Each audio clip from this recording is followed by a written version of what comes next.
তো দেখো এই ধরনের অঙ্কগুলো আমরা কিভাবে সমাধান করব।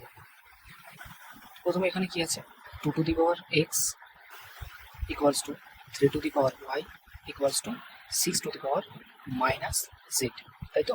তাহলে এটা ইকুয়ালস টু আমরা একটা কনস্ট্যান্ট কে ধরে নেব। ওকে, তাহলে এখান থেকে আমরা কি পাচ্ছি, 2 to the power x equals to k, 3 to the power Y equals to k, আর 6 to the power minus z equals to কে।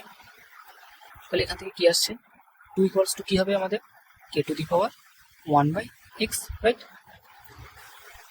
এখান থেকে কি পাবো, 3 ইকুয়ালস টু কি, k to the power 1 by y. এখানে কি হবে, 6 ইকুয়ালস টু কি, k to the power minus 1 by z. Okay, তো এখান থেকে আমরা কোনো সম্পর্ক বার করতে পারি। দেখো ভালো করে লক্ষ্য করবে, 2 ইন্টু 3 ইকুয়ালস টু 6, তো ভালো করে দেখো। তাহলে 2 এর মান কত, k to the power 1 by x, into 3 এর মান কত, k to the power 1 by y, equals to 6 এর মান কত, k to the power minus 1 by Z.